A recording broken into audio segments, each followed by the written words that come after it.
ಪ್ರಿಯ ವೀಕ್ಷಕರೇ, ನಿಮ್ಮೆಲ್ಲರಿಗೂ ಯೇಸು ಕ್ರಿಸ್ತನ ಅತಿ ಪವಿತ್ರವಾದ ನಾಮದಲ್ಲಿ ನಿಮಗೆ ವಂದನೆಯನ್ನು ಸಲ್ಲಿಸುವನಾಗಿರುತ್ತೇನೆ.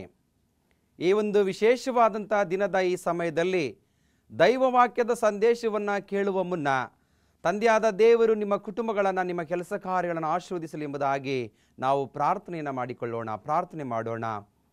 ಸರ್ವಶಕ್ತನಾಗಿರುವ ತಂದೆಯಾದ ದೇವರೇ, ಈ ಒಂದು ಸಮಯದಲ್ಲಿ ಸ್ವಾಮಿ ಮಾಧ್ಯಮದ ಮೂಲಕವಾಗಿ ದೈವವಾಕ್ಯದ ಸಂದೇಶವನ್ನು ಕೇಳುವುದಕ್ಕೆ ಸಿದ್ಧರಾಗಿರುವಂಥ ಎಲ್ಲ ನಿನ್ನ ವಿಶ್ವಾಸಿಗಳನ್ನು ನಿನ್ನ ಹಸ್ತಕ್ಕೆ ಒಪ್ಪಿಸೋರಾಗಿದ್ದೇವೆ. ವಿಶೇಷವಾಗಿ ಸ್ವಾಮಿ, ಈ ವಾಕ್ಯದ ಮೂಲಕವಾಗಿ ಪ್ರತಿಯೊಬ್ಬರನ್ನು ಬಲಪಡಿಸು, ಕುಟುಂಬದಲ್ಲಿ ಸಮಾಧಾನವನ್ನು ದಯಪಾಲಿಸಿಕೊಡು ಸ್ವಾಮಿ.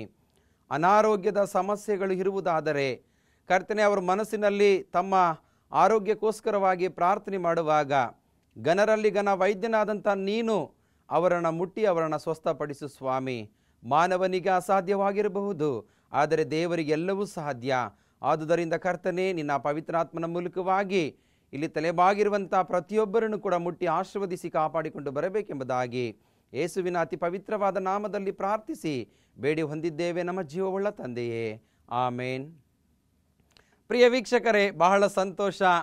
ನಿಮ್ಮನ್ನು ಈ ಮಾಧ್ಯಮದ ಮೂಲಕವಾಗಿ ನಿಮ್ಮ ಪ್ರತಿರೂಪವನ್ನು ನಾನು ನೋಡದಿದ್ದರೂ ಕೂಡ ನಿಮ್ಮ ಒಂದು ಕರೆಯನ್ನು ನಾನು ಕೇಳಿದ್ದೇನೆ. ನೀವು ಅನೇಕರು ಪತ್ರದ ಮೂಲಕವಾಗಿಯೂ ಮೊಬೈಲ್ ಫೋನಿನ ಮೂಲಕವಾಗಿಯೂ ನನ್ನ ಜೊತೆಯಲ್ಲಿ ಮಾತನಾಡಿರುವಂಥದ್ದು ಬಹಳ ಸಂತೋಷ. ನಿಮ್ಮನ್ನು ನಾನು ಅಭಿನಂದಿಸುತ್ತಾ ಈ ಒಂದು ದಿನದಲ್ಲಿ ದೈವವಾಕ್ಯದ ಸಂದೇಶದ ಮುಖ್ಯ ಭಾಗವನ್ನು ನೋಡುವಾಗ, ಯೇಸುವಿನ ಒಂದು ಕೃಪೆಯನ್ನು ನಾವು ಪಡೆಯಬೇಕಾದರೆ ಯಾವ ರೀತಿಯಲ್ಲಿ ನಮ್ಮ ಜೀವಿತವನ್ನು ನಡೆಸಿಕೊಂಡು ಹೋಗಬೇಕು, ಯೇಸುವಿನ ಕೃಪೆಯ ಮೂಲಕವಾಗಿ ನಾವು ನಿತ್ಯ ಜೀವವನ್ನು ಪಡೆಯುವುದಕ್ಕೆ ಸಾಧ್ಯ ಎಂಬುದಾಗಿ ನಾವು ನೋಡುತ್ತೇವೆ. ಆತನ ಕೃಪೆ ಇಲ್ಲದೆ ನಾವು ನಿತ್ಯ ಜೀವವನ್ನು ಪಡೆಯುವುದಕ್ಕೆ ಸಾಧ್ಯವಿಲ್ಲ ಎಂಬುದಾಗಿ ನಾವು ನೋಡುತ್ತೇವೆ. ಇವತ್ತಿನ ದಿನದ ಈ ಒಂದು ಸಂದೇಶಕ್ಕೆ ಆಧಾರಿತವಾದಂಥ ವಾಕ್ಯವನ್ನು ನಾವು ಓದುವುದಾದರೆ, ಪೌಲನು ರೋಮಾಪುರದವರಿಗೆ ಬರೆದಂಥ ಪತ್ರಿಕೆ 5ನೇ ಅಧ್ಯಾಯ 21ನೇ ವಚನವನ್ನು ನಾವು ನೋಡುವುದಾದರೆ, ದೇವರ ವಾಕ್ಯವು ಅಲ್ಲಿ ಈ ರೀತಿಯಾಗಿ ಬರೆಯಲ್ಪಟ್ಟಿದೆ. ಹೀಗೆ ಪಾಪವು ಮರಣವನ್ನುಂಟು ಮಾಡುತ್ತಾ ಅಧಿಕಾರವನ್ನು ನಡೆಸಿದ ಹಾಗೆಯೇ ದೇವರ ಕೃಪೆಯು ನಮ್ಮ ಕರ್ತನಾದ ಯೇಸು ಕ್ರಿಸ್ತನ ಮೂಲಕ ನೀತಿಯನ್ನು ಕೊಟ್ಟು ನಿತ್ಯ ಜೀವವನ್ನುಂಟು ಮಾಡುತ್ತಾ ಅಧಿಕಾರವನ್ನು ನಡೆಸುವುದು ಎಂಬುದಾಗಿ ನೋಡುತ್ತೇವೆ.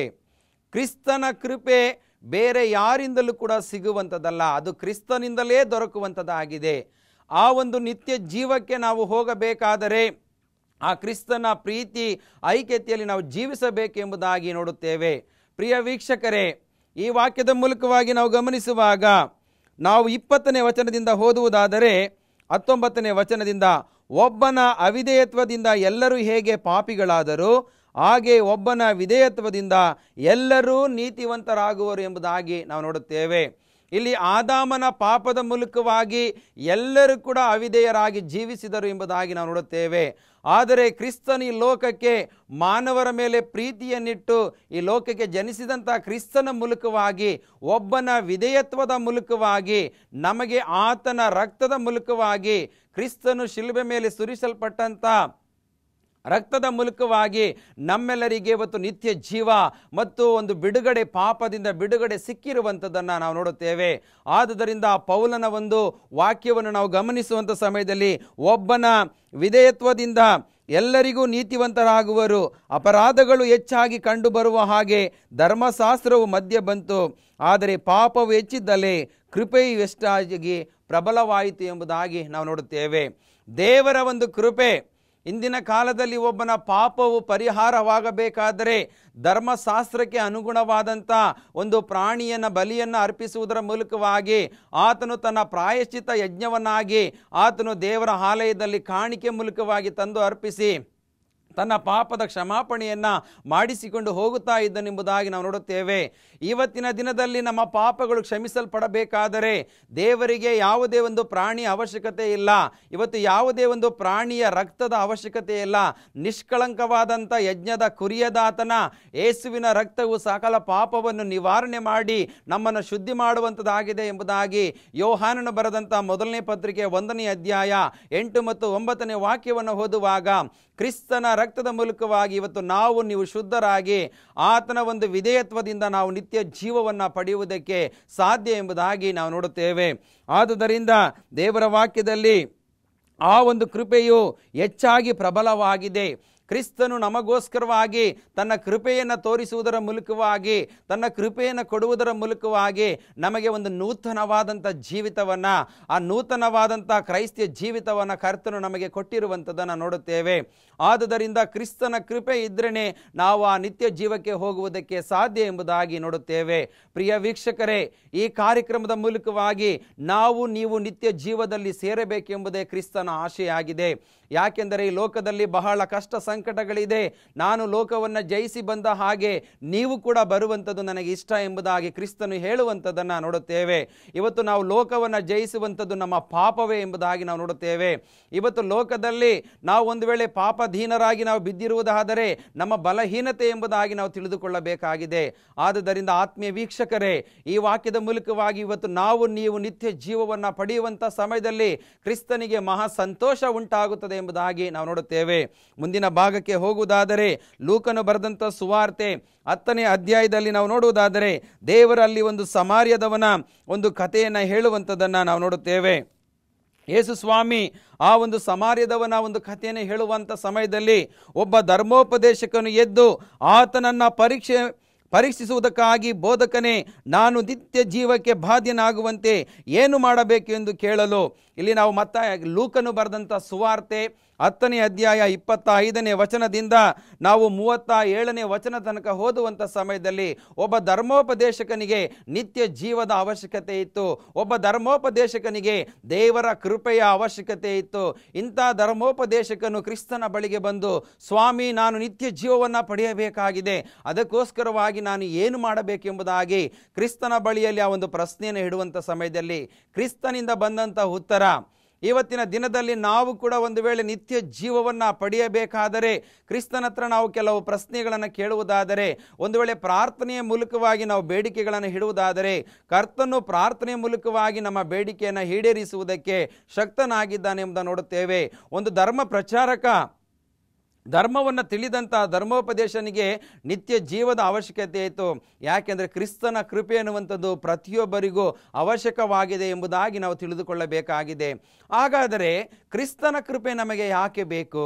ಕ್ರಿಸ್ತನ ಕೃಪೆ ಯಾಕೆ ಬೇಕು ಎಂಬುದಾಗಿ ನೋಡುವಾಗ, ನಾವು ನಿತ್ಯ ಜೀವವನ್ನು ಪಡೆಯಬೇಕಾದರೆ ಆ ಕ್ರಿಸ್ತನ ಕೃಪೆ ನಮಗೆ ಬೇಕೇ ಬೇಕು ಎಂಬುದಾಗಿ ನಾವು ನೋಡುತ್ತೇವೆ.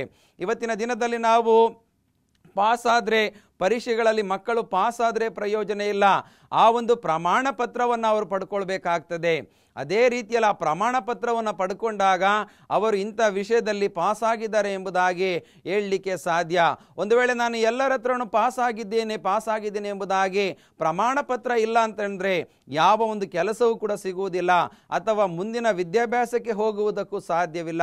ಅದೇ ರೀತಿಯಾಗಿ ನಾವು ದೇವರ ಕೃಪೆಯನ್ನು ನಾವು ಪಡ್ಕೊಳ್ಳಬೇಕಾದರೆ ಆ ನಿತ್ಯ ಜೀವಕ್ಕೆ ನಮಗೆ ನೇರವಾಗಿ ಹೋಗುವುದಕ್ಕೆ ಸಾಧ್ಯವಾಗುತ್ತದೆ ಎಂಬುದಾಗಿ ನಾವು ನೋಡುತ್ತೇವೆ. ಪ್ರಿಯ ವೀಕ್ಷಕರೇ, ಈ ಕಾರ್ಯಕ್ರಮದ ಮೂಲಕವಾಗಿ ಆ ಧರ್ಮೋಪದೇಶಕನ ಮುಂದಿನ ಜೀವಿತದಲ್ಲಿ ನೋಡುವಾಗ, ಶಾಸ್ತ್ರದಲ್ಲಿ ಏನು ಬರೆದದೆ, ಹೇಗೆ ಓದಿದ್ದಿ ಎಂಬುದಾಗಿ ಯೇಸು ಕ್ರಿಸ್ತನು 2 ಪ್ರಶ್ನೆಯನ್ನು ಆತನನ್ನು ಕೇಳುವಂತ ನೋಡುತ್ತೇವೆ. ಶಾಸ್ತ್ರದಲ್ಲಿ ಏನು ಬರೆದಿದೆ, ನೀನು ಏನನ್ನು ಓದಿದ್ದೀಯಾ? ಇವತ್ತಿನ ದಿನದಲ್ಲಿ ನಾವು ಕೂಡ ಸತ್ಯವೇದವನ್ನು ಓದುತ್ತಾ ಇದ್ದೇವೆ, ನಿತ್ಯ ಜೀವದ ಬಗ್ಗೆ ತಿಳಿಯುತ್ತಾ ಇದ್ದೇವೆ. ಆದರೆ ಅದರ ಗೂಢಾರ್ಥವನ್ನು ಅರ್ಥ ಮಾಡಿಕೊಳ್ಳುವುದರಲ್ಲಿ ನಾವು ಹಿಂದೆ ಬಿದ್ದಿದ್ದೇವೆ ಎಂಬುದಾಗಿ ನಾವು ತಿಳಿದುಕೊಳ್ಳಬೇಕಾಗಿದೆ. ಪ್ರತಿಯೊಬ್ಬನು ದೇವರ ವಾಕ್ಯವನ್ನು ಓದುವುದರ ಜೊತೆಗೆ ನಿತ್ಯ ಜೀವವನ್ನು ಹೇಗೆ ಪಡೆಯಬೇಕೆಂಬುದಾಗಿ ಆತ ತಿಳಿದುಕೊಳ್ಳುವಂಥದ್ದು ಬಹಳ ಪ್ರಾಮುಖ್ಯ ಎಂಬುದಾಗಿ ನೋಡುತ್ತೇವೆ. ಆದ್ದರಿಂದ ಕರ್ತನು ಹೇಳುವಂಥದ್ದು, ನಿನ್ನ ದೇವರಾಗಿರುವ ಕರ್ತನನ್ನು ನಿನ್ನ ಪೂರ್ಣ ಹೃದಯದಿಂದಲೂ, ನಿನ್ನ ಪೂರ್ಣ ಪ್ರಾಣದಿಂದಲೂ, ನಿನ್ನ ಪೂರ್ಣ ಶಕ್ತಿಯಿಂದಲೂ, ನಿನ್ನ ಪೂರ್ಣ ಬುದ್ಧಿಯಿಂದಲೂ ಪ್ರೀತಿಸಬೇಕು. ನೋಡಿ, ಯೇಸು ಕ್ರಿಸ್ತನು ದೇವರ ಕೃಪೆಯನ್ನು ಪಡ್ಕೊಳ್ಬೇಕಾದ್ರೆ ಆ ಧರ್ಮೋಪದೇಶಕನಿಗೆ ಹೇಳುವಂಥದ್ದು, ನಿನ್ನ ದೇವರಾಗಿರುವ ಕರ್ತನನ್ನು ಪೂರ್ಣ ಹೃದಯದಿಂದಲೂ. ಇವತ್ತಿನ ದಿನದಲ್ಲಿ ನಾವು ದೇವರನ್ನು ಪೂರ್ಣ ಹೃದಯದಿಂದ ನಾವು ಪ್ರೀತಿಸಬೇಕಾಗಿದೆ, ಪೂರ್ಣ ಪ್ರಾಣದಿಂದ ನಾವು ಪ್ರೀತಿಸಬೇಕಾಗಿದೆ, ಪೂರ್ಣ ಶಕ್ತಿಯಿಂದ ನಾವು ದೇವರನ್ನು ಪ್ರೀತಿಸಬೇಕಾಗಿದೆ, ಮತ್ತು ಪೂರ್ಣ ಬುದ್ಧಿಯಿಂದಲೂ ನಾವು ದೇವರನ್ನು ಪ್ರೀತಿಸಬೇಕಾಗಿದೆ. ಯೇಸು ಕ್ರಿಸ್ತನು ಈ ಮಾತುಗಳನ್ನು ಹೇಳಿದಂಥ ಸಮಯದಲ್ಲಿ ಆ ಧರ್ಮೋಪದೇಶಕನು, ನಾನು ಸರಿಯಾಗಿ ಬರದದೆ ಎಂಬುದಾಗಿ ಉತ್ತರ ಕೊಡುವಂಥದ್ದು ನೋಡುತ್ತೇವೆ. ಇದರಂತೆ ಮಾಡು, ಮಾಡಿದರೆ ಜೀವಿಸುವಿ ಎಂದು ಹೇಳಿದನು. ಇದರಂತೆ ನೀನು ಮಾಡು, ಕೈಕೊಂಡು ನಡೆ, ನೀನು ಈ ಲೋಕದಲ್ಲಿ ಜೀವಿಸುವಿ ಎಂಬುದಾಗಿ ಕರ್ತನು ಯೇಸು ಕ್ರಿಸ್ತನು ಆತನಿಗೆ ಹೇಳುವಂಥದ್ದನ್ನು ನಾವು ನೋಡುತ್ತೇವೆ. ಆದರೆ ಅವನು ತನ್ನನ್ನು ನೀತಿವಂತನೆಂದು ತೋರಿಸಿಕೊಳ್ಳುವುದಕ್ಕೆ ಅಪೇಕ್ಷಿಸಿ ನನ್ನ ನೆರೆಯವನು ಯಾರು ಎಂದು ಯೇಸುವನ್ನು ಕೇಳಲು ಯೇಸು ಅವನಿಗೆ ಪ್ರತ್ಯುತ್ತರವಾಗಿ ಒಂದು ಸಾಮ್ಯವನ್ನು ಹೇಳುವಂಥದ್ದನ್ನು ನಾವು ನೋಡುತ್ತೇವೆ. ನೋಡಿ, ಎಲ್ಲವನ್ನ ತಿಳಿದಂಥ ವ್ಯಕ್ತಿ ದೇವರ ವಾಕ್ಯವನ್ನು ನಿನ್ನ ಪೂರ್ಣ ಹೃದಯದಿಂದಲೂ, ಪೂರ್ಣ ಪ್ರಾಣದಿಂದಲೂ, ಪೂರ್ಣ ಬುದ್ಧಿಯಿಂದಲೂ ಪ್ರೀತಿಸಬೇಕೆಂಬುದಾಗಿ ನೋಡುವಾಗ ಆತನು ಕೇಳುವಂಥದ್ದು, ಹಾಗಾದರೆ ನನ್ನ ನೆರೆಯವನು ಯಾರು ಎಂಬುದಾಗಿ ಯೇಸು ಕ್ರಿಸ್ತನನ್ನು ಪ್ರಶ್ನೆ ಮಾಡುವಂತ ನೋಡುತ್ತೇವೆ. ಅದಕ್ಕೆ ಯೇಸು ಕ್ರಿಸ್ತನು ಆ ಧರ್ಮೋಪದೇಶಕನಿಗೆ ಒಂದು ಸಾಮ್ಯವನ್ನು ಹೇಳುವಂಥದ್ದನ್ನು ನೋಡುತ್ತೇವೆ. ಆ ಸಾಮ್ಯವನ್ನು ನಾವೆಲ್ಲರೂ ಕೂಡ ಅನೇಕ ಬಾರಿ ಸಂದೇಶದ ಮೂಲಕವಾಗಿ ಕೇಳಿದ್ದೇವೆ. ಯೇಸು ಸ್ವಾಮಿ ಒಂದು ಸಾಮ್ಯವನ್ನು ಹೇಳುವಂತ ನೋಡುತ್ತೇವೆ. ಯೆರೂಸಲೇಮಿನಿಂದ ಘಟ್ಟ ಇಳಿದು ಯೆರಿಕೋವಿಗೆ ಒಬ್ಬ ವ್ಯಕ್ತಿ ತನ್ನ ವ್ಯಾಪಾರವನ್ನು ಮುಗಿಸಿಕೊಂಡು ಹೋಗುವಂಥ ಸಮಯದಲ್ಲಿ ಆ ಒಂದು ಕಳ್ಳರು ಆತನಲ್ಲಿದ್ದಂಥ ಹಣ ಆಸ್ತಿ ಎಲ್ಲವನ್ನ ದೋಚಿಕೊಂಡು ಅವನನ್ನು ಚೆನ್ನಾಗಿ ಒಡೆದು ಆತನನ್ನು ಅರೆಜೀವ ಮಾಡಿ ಅದೇ ಸ್ಥಳದಲ್ಲಿ ಬಿಟ್ಟು ಹೋಗುವಂಥದ್ದು ಒಂದು ದೃಷ್ಟಾಂತವನ್ನು ಧರ್ಮೋಪದೇಶಕನಿಗೆ ಹೇಳುವಂಥದ್ದನ್ನು ನಾವು ನೋಡುತ್ತೇವೆ. ಆದರೆ ಅದೇ ಮಾರ್ಗವಾಗಿ ಒಬ್ಬ ಯಾಜಕನು ಬರುತ್ತಾನೆ ಪ್ರಿಯರೇ, ಒಬ್ಬ ಲೇವಿಯನು ಕೂಡ ಬರ್ತಾನೆ. ನಂತರ ಅದೇ ಮಾರ್ಗದಲ್ಲಿ ಒಬ್ಬ ಸಮಾರ್ಯದವನ್ನು ಪ್ರಯಾಣ ಮಾಡುತ್ತಾ ಅವನಲ್ಲಿದ್ದಿಗೆ ಬಂದು ಅವನನ್ನು ಕಂಡು ಕನಿಕರ ಪಡುವಂಥದ್ದನ್ನು ನೋಡುತ್ತೇವೆ. ಈ ಮೂರು ವ್ಯಕ್ತಿಗಳಲ್ಲಿದ್ದಂಥ ಕೆಲವು ಘಟನಾವಳಿಗಳನ್ನು ನಾವು ನೋಡುವಂಥ ಸಮಯದಲ್ಲಿ ನೋಡಿ, ಒಬ್ಬ ಕಷ್ಟದ ಮನುಷ್ಯನು, ಆತನು ಅನೇಕ ಕಷ್ಟದ ಪರಿಸ್ಥಿತಿಯಲ್ಲಿ ಇದ್ದಾನೆ. ಅದೇ ಮಾರ್ಗವಾಗಿ ಒಬ್ಬ ಯಾಜಕನು ಬರುವಂಥದ್ದು ನೋಡುತ್ತೇವೆ. ಯಾಜಕನು ಎಂಬುದಾಗಿ ನೋಡುವಾಗ ದೇವರ ಸೇವೆಯನ್ನು ಮಾಡುವಂಥವನು, ದೇವರ ಪವಿತ್ರವಾದಂಥ ಸ್ಥಳದಲ್ಲಿ ಯಜ್ಞವನ್ನು ಮಾಡುವಂಥ ಒಬ್ಬ ಯಾಜಕ. ಇವತ್ತಿನ ದಿನದಲ್ಲಿ ನಾವು ಯಾಜಕರನ್ನು ಇವತ್ತಿನ ದಿನಕ್ಕೆ ಹೋಲಿಸುವುದಾದರೆ ಒಬ್ಬರು ಪಾಸ್ಟರ್ ಎಂಬುದಾಗಿ ನಾವು ಹೇಳಬಹುದು.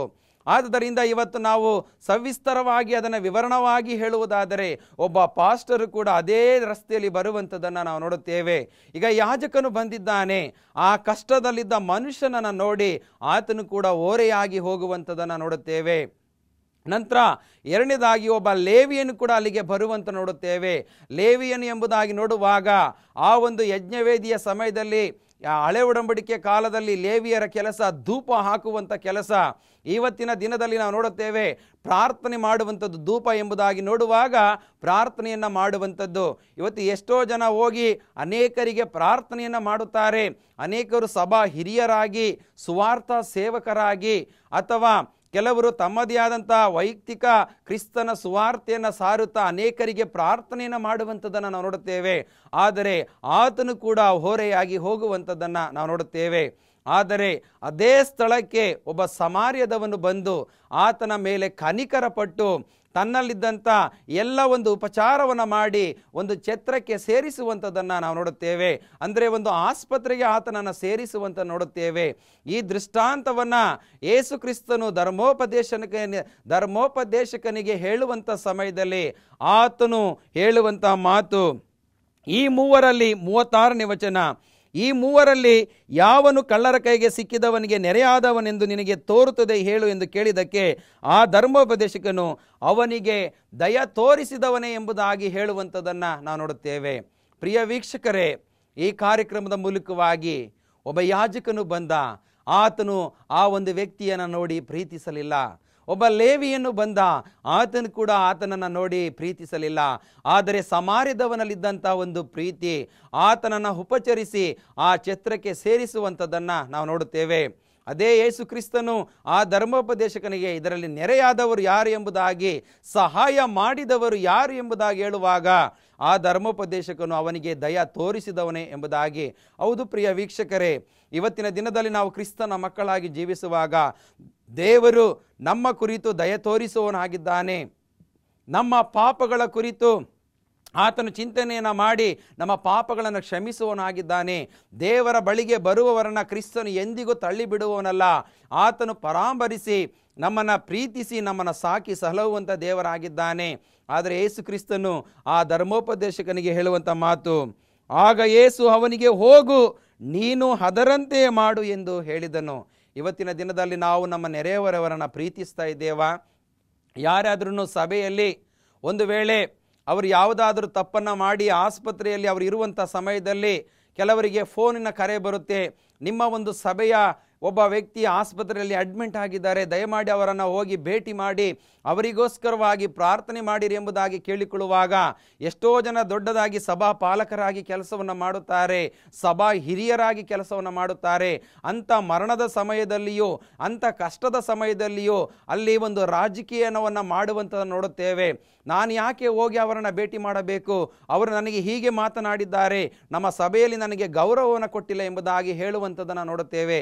ಪ್ರಿಯ ವೀಕ್ಷಕರೇ, ನಾವು ಯಾವಾಗಲೂ ದೇವರ ವಾಕ್ಯವನ್ನು ಬೋಧಿಸುವಂಥದ್ದಲ್ಲ, ಕ್ರಿಸ್ತನ ಹಾಗೆ ನಡೆಯುವಂಥದ್ದು ಬಹಳ ಪ್ರಾಮುಖ್ಯ.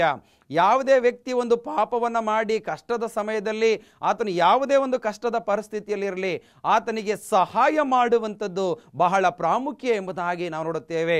ಆದರೆ ಯೇಸು ಕ್ರಿಸ್ತನು ಆ ಧರ್ಮೋಪದೇಶಕನಿಗೆ ಹೋಗು ನೀನು ಕೂಡ ಅದರಂತೆಯೇ ಮಾಡು ಎಂಬುದಾಗಿ ನೋಡುವಾಗ ಆ ಧರ್ಮೋಪದೇಶಕನು ಎಲ್ಲ ವಿಷಯದಲ್ಲಿ ಕೂಡ ಧರ್ಮ ಪ್ರಚಾರಕನಾಗಿ ಆತನು ಧರ್ಮ ಬೋಧನೆಯನ್ನು ಮಾಡಿದನು.